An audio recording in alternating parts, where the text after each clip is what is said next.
ಅದನ್ನೇ ನಾನು ಹೇಳ್ತಾ ಇರೋದು. ಕುಮಾರಸ್ವಾಮಿ ಅವರನ್ನ ದಾಳವಾಗಿ ಉಪಯೋಗಿಸ್ಕೊಳ್ತಾ ಇದ್ದಾರೆ ಭಾರತೀಯ ಜನತಾ ಪಾರ್ಟಿಯವರು. ಅವ್ರಿಗೆ ಬೇಕಾದಾಗ ದೊಡ್ಡಗೌಡರಿಗೆ ತಗೊಂಡೋಗಿ ರಾಜ್ಯಸಭಾ ಮಾಡಿ ಆವಾಗ ಕಾಂಗ್ರೆಸ್ ಪಕ್ಷದವ್ರು ಮಾಡಿದ್ದು. ಈ ಬಾರಿ ಅವ್ರಿಗೆ ಮೂಗಿಗೆ ಬೆಣ್ಣೆ ಹಚ್ಚಿ ಬಿಟ್ಬಿಟ್ಟಿದ್ರು.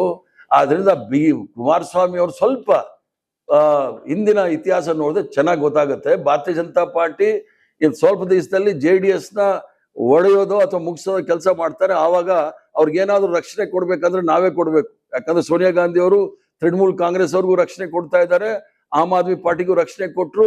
ಯಾರ್ಯಾರು ಬಿಜೆಪಿಯಿಂದ ತೊಂದರೆ ಈಡಾಗಿದ್ದಾರೆ ಅವ್ರಿಗೆಲ್ಲ ತೊಂದರೆ ಜೊತೆಗೆ ನಿಲ್ಕೊಳ್ಳೋದು ಕಾಂಗ್ರೆಸ್ ಪಕ್ಷ, ಸೋನಿಯಾ ಗಾಂಧಿ, ರಾಹುಲ್ ಗಾಂಧಿ ಅಂತ ಹೇಳಿ ಇಚ್ಛೆ ಬಿಡ್ತಾರೆ.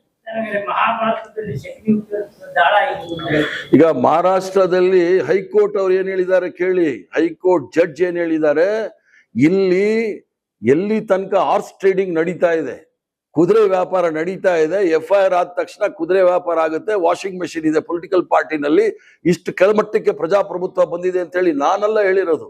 ಬಾಂಬೆ ಹೈಕೋರ್ಟ್ ಬಹಳ ಸೀರಿಯಸ್ ಸ್ಟ್ರಿಕ್ಚರ್ಸ್ ಪಾಸ್ ಮಾಡಿದೆ. ಅದು ಯಾರ ಮೇಲೆ ಮಾಡಿದ್ದಾರೆ ಅಂತ ನೀವೇ ಯೋಚನೆ ಮಾಡಿ.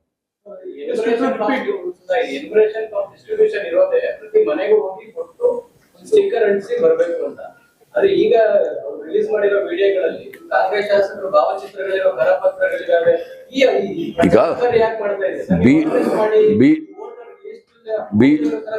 ಹೇಳ್ತಾ ಇಲ್ಲ.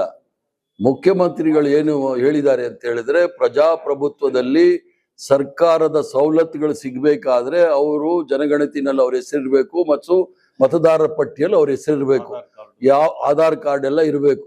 ಆಧಾರ್ ಕಾರ್ಡ್ ನ ಲಿಂಕ್ ಮಾಡಕ್ ಆಗೋದಿಲ್ಲ ಅಂತಾನು ಹೇಳಿದ್ದಾರೆ ಈ ಎಲೆಕ್ಷನ್ ಕಮಿಷನ್ ಈ ಎನ್ಯುಮರೇಷನ್ ಫಾರಂ ಅಲ್ಲಿ. ಆದ್ರಿಂದ ಮುಖ್ಯಮಂತ್ರಿಗಳು ಏನ್ ಹೇಳಿದ್ದಾರೆ ಅಂದ್ರೆ, ನಿಮ್ಮ ಹೆಸರುಗಳು ಮತದಾರರ ಪಟ್ಟಿಯಲ್ಲಿ ಇರ್ಲಿಲ್ಲ ಅಂದ್ರೆ ನಿಮ್ಗೆ ಗ್ಯಾರಂಟಿಗಳು ಸಿಗೋದು ಕಷ್ಟ ಆಗುತ್ತೆ ಅಂತ. ಅಂದ್ರೆ ಹುನ್ನಾರ ಮಾಡ್ತಾ ಇದ್ದಾರೆ. ಯಾಕಂದ್ರೆ ಗ್ಯಾರಂಟಿನ ಇವ್ರಿಗೆ ಜೀರ್ಣ ಮಾಡ್ಕೊಳಕ್ ಆಗ್ತಾ ಇಲ್ಲ. ಯಾಕಂದ್ರೆ ಒಂದು ಸೆಲ್ಫ್ ರೆಸ್ಪೆಕ್ಟ್ ಅಂದ್ರೆ ಸ್ವಾಭಿಮಾನದಿಂದ ಬದುಕಲಿಕ್ಕೆ ನಾವೆಲ್ಲ ಗ್ಯಾರಂಟಿ ಸ್ಕೀಮ್ನ ಕೊಟ್ಟಿರ್ತಕ್ಕಂಥದ್ದು. ಜನಸಾಮಾನ್ಯರು ಸ್ವಾಭಿಮಾನದಲ್ಲಿ ಬದುಕಬಾರ್ದು, ಅದಕ್ಕೋಸ್ಕರ ವೋಟರ್ ಲಿಸ್ಟ್ ಅಲ್ಲಿ ನಿಮ್ಮ ಹೆಸರು ಕಟ್ ಮಾಡಿ ಹೇಳಿ ಸರ್. ಒಂದ್ ಸ್ವಲ್ಪ ನಾನು ಮುಗಿಸ್ತೀನಿ ಇರಿ, ಆಮೇಲೆ ಇರಿ ನಾನು ಹೇಳ್ತೀನಿ. ಮತದಾರ ಪಟ್ಟಿಯಲ್ಲಿ ಇಲ್ಲಿಲ್ಲ ಅಂದ್ರೆ ಕೇಂದ್ರ ಸರ್ಕಾರದಲ್ಲಾಗ್ಲಿ ರಾಜ್ಯ ಸರ್ಕಾರದಲ್ಲಾಗ್ಲಿ ಇರೋ ಕಾರ್ಯಕ್ರಮಗಳನ್ನ ಯಾವುದೂ ಸಹ ಜನಸಾಮಾನ್ಯರಿಗೆ ಹೋಗೋದಿಲ್ಲ.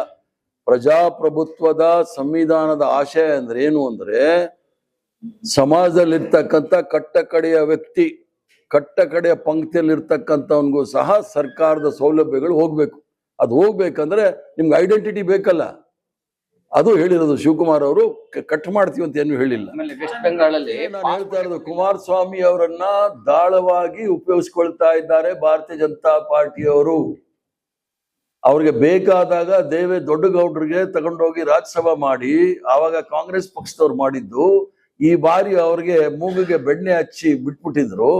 ಆದ್ರಿಂದ ಕುಮಾರಸ್ವಾಮಿ ಅವರು ಸ್ವಲ್ಪ ಹಿಂದಿನ ಇತಿಹಾಸ ನೋಡಿದ್ರೆ ಚೆನ್ನಾಗಿ ಗೊತ್ತಾಗುತ್ತೆ. ಭಾರತೀಯ ಜನತಾ ಪಾರ್ಟಿ ಸ್ವಲ್ಪ ದಿವಸದಲ್ಲಿ JDS ನ ಒಡೆಯೋದು ಅಥವಾ ಮುಗಿಸೋದು ಕೆಲಸ ಮಾಡ್ತಾರೆ. ಆವಾಗ ಅವ್ರಿಗೇನಾದ್ರೂ ರಕ್ಷಣೆ ಕೊಡ್ಬೇಕಂದ್ರೆ ನಾವೇ ಕೊಡ್ಬೇಕು. ಯಾಕಂದ್ರೆ ಸೋನಿಯಾ ಗಾಂಧಿ ಅವರು ತೃಣಮೂಲ್ ಕಾಂಗ್ರೆಸ್ ಅವ್ರಿಗೂ ರಕ್ಷಣೆ ಕೊಡ್ತಾ ಇದ್ದಾರೆ, ಆಮ್ ಆದ್ಮಿ ಪಾರ್ಟಿಗೂ ರಕ್ಷಣೆ ಕೊಟ್ರು. ಯಾರ್ಯಾರು ಬಿಜೆಪಿಯಿಂದ ತೊಂದರೆ ಈಡಾಗಿದ್ದಾರೆ ಅವ್ರಿಗೆಲ್ಲ ತೊಂದರೆ ಜೊತೆಗೆ ನಿಲ್ಕೊಳ್ಳೋದು ಕಾಂಗ್ರೆಸ್ ಪಕ್ಷ, ಸೋನಿಯಾ ಗಾಂಧಿ, ರಾಹುಲ್ ಗಾಂಧಿ ಅಂತ ಹೇಳಿ ಇಚ್ಛೆ ಬಿಡ್ತಾರೆ. ಈಗ ಮಹಾರಾಷ್ಟ್ರದಲ್ಲಿ ಹೈಕೋರ್ಟ್ ಅವ್ರು ಏನ್ ಹೇಳಿದ್ದಾರೆ ಕೇಳಿ. ಹೈಕೋರ್ಟ್ ಜಡ್ಜ್ ಏನ್ ಹೇಳಿದ್ದಾರೆ, ಎಲ್ಲಿ ತನಕ ಹಾರ್ಸ್ ಟ್ರೇಡಿಂಗ್ ನಡೀತಾ ಇದೆ, ಕುದುರೆ ವ್ಯಾಪಾರ ನಡೀತಾ ಇದೆ, FIR ಆದ ತಕ್ಷಣ ಕುದುರೆ ವ್ಯಾಪಾರ ಆಗುತ್ತೆ, ವಾಷಿಂಗ್ ಮೆಷಿನ್ ಇದೆ ಪೊಲಿಟಿಕಲ್ ಪಾರ್ಟಿನಲ್ಲಿ, ಇಷ್ಟು ಕೆಳಮಟ್ಟಕ್ಕೆ ಪ್ರಜಾಪ್ರಭುತ್ವ ಬಂದಿದೆ ಅಂತ ಹೇಳಿ ನಾನೆಲ್ಲ ಹೇಳಿರೋದು. ಬಾಂಬೆ ಹೈಕೋರ್ಟ್ ಬಹಳ ಸೀರಿಯಸ್ ಸ್ಟ್ರಿಕ್ಚರ್ಸ್ ಪಾಸ್ ಮಾಡಿದೆ. ಅದು ಯಾರ ಮೇಲೆ ಮಾಡಿದ್ದಾರೆ ಅಂತ ನೀವೇ ಯೋಚನೆ ಮಾಡಿ.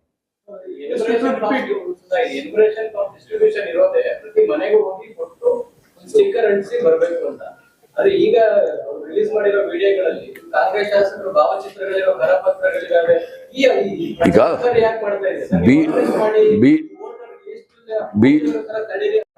ಫೇಕ್, ಪೂರ್ತಿ ನಕಲಿ ಸ್ವತಂತ್ರ ಹೋರಾಟಗಾರರು, ನಕಲಿ ಪಕ್ಷದವರು, ನಕಲಿ ಓಟ್ಗಳಲ್ಲಿ ಗೆಲ್ಲವರು, ಇವುಗಳ ಆರೋಪಗಳು ಇವೆಲ್ಲ.